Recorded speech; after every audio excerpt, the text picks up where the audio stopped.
यहाँ पर अगर जा मुझे लगता है अगर तमिलनाडु का हम नंबर्स ब्रेकअप दिखा दें एक बार, नागार्जुन आ जाइए, एक बार नंबर्स का ब्रेकअप दिखा, या आप वहीं से बात कर लीजिए, मैं यहाँ पर नंबर्स दिखा दे रही हूँ।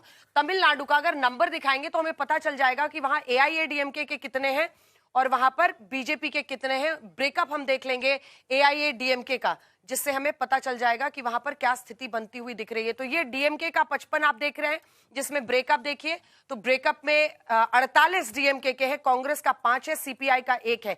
लेकिन जब आप AIADMK का ब्रेकअप देखते हैं तो यहां पर भारतीय जनता पार्टी सिर्फ 3 सीटों पर है। तो इससे आप अंदाजा लगा सकते हैं कि 50 सीटें तो वहां 60 सीटें वहां पर सीधे AIADMK की आ रही हैं। तो अगर 60 सीटें उनकी हैं और अगर 82 सीटें 82 मिल जाती हैं विजय की, थलपति विजय की, तो जाहिर तौर पर मतलब इनका तो जो भी आ रहा है वो सारा का सारा गेन है। 82 है तो आप 82 है, तो ये एक बड़ा फैक्टर है। और इसी पे चलते हैं वहां उनके पास, क्योंकि नागा ये साफ बता रहा है कि बीजेपी जो है वो वैसे भी सिर्फ 3 पर ही, मतलब ऑब्वियसली बिगा ब्रदर, लेकिन जो AIADMK को रूल आउट किया जा रहा था वो भी नहीं हुआ है। मतलब 55 पे अगर DMK है तो 65 AIADMK उनसे आगे है। विजय अगर 100 क्रॉस करना है या AIADMK को हैज टू कोलैप्स या DMK को कोलैप्स करना है, बट अभी लग रहा है कि DMK कोलैप्स करे। Last time 140 odd plus seat है, इस बार सिर्फ 55 पे है।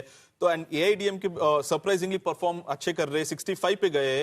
एंड अब तो सिनेरियो यही है कि अगर विजय ने 100 पार कर लिया या कांग्रेस 7-8 से लेके उनके पास जाएंगे, या छोटे मोटे पार्टी जो VC के लेफ्ट पार्टी जो है 3-4 MLAs जो है उनके साथ जाएंगे, क्योंकि TVK को भी लगता है कि AIADMK को भी नहीं चाहिए हमारे साथ, क्योंकि वो भी खास एक बड़ा पार्टी है। और एक तो नेचुरल अलायंस होगा जो स्मॉलर पार्टी से जो विजय के साथ समर्थन करेंगे।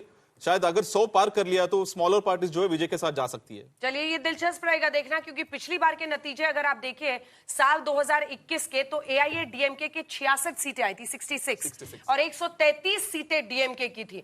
अब DMK जिस तरह से कोलैप्स कर रहा है, अगर यही रुझान नतीजों में तब्दील होते हैं तो 55 सीटों पर DMK प्लस दिख रहा है, वहीं 65 सीटों पर पहुंचता हुआ AIADMK दिख रहा है। लेकिन पिछली बार भी उभर रही है। हाँ, पिछली बार 66 सीटें अकेले लाई थी AIADMK और कांग्रेस कांग्रेस 18, 4 बीजेपी और PMK 5। तो कुल मिलाकर ऐसा प्रतीत हो रहा है कि DMK का सबसे बड़ा चंक जो है वो विजय लेकर जाते हुए दिख रहे हैं। इस बार AIADMK को also it was a litmus test because EPS जब से उन्होंने CM बनी तब से he is not won any election. 2019 bipole was the last election EPS won.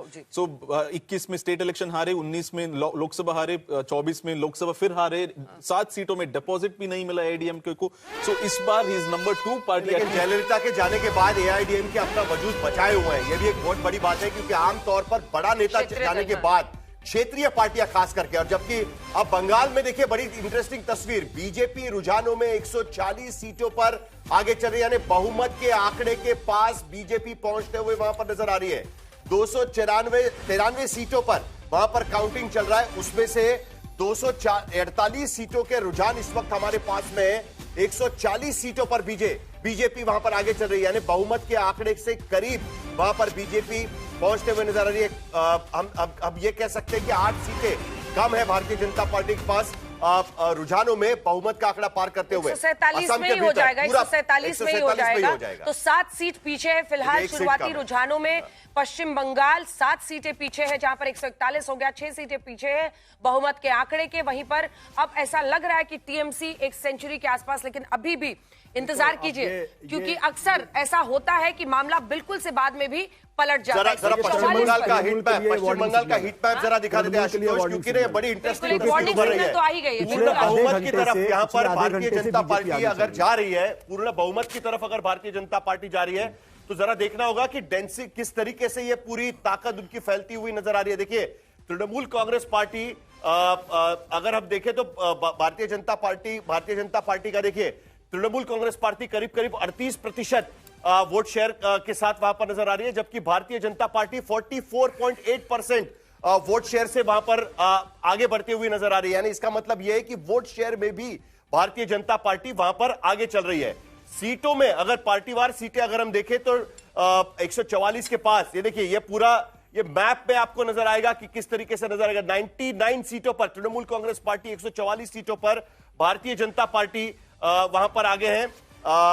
ये देखिए ये पश्चिम बंगाल का मैप है।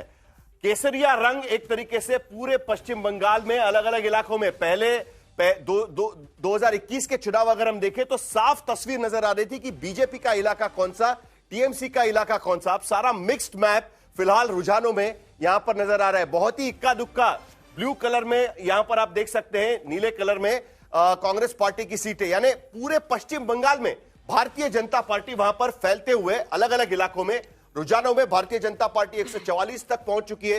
2 सीटें सिर्फ पीछे हैं पूर्ण बहुमत अगर उनको वहां पर चाहिए रुझानों में।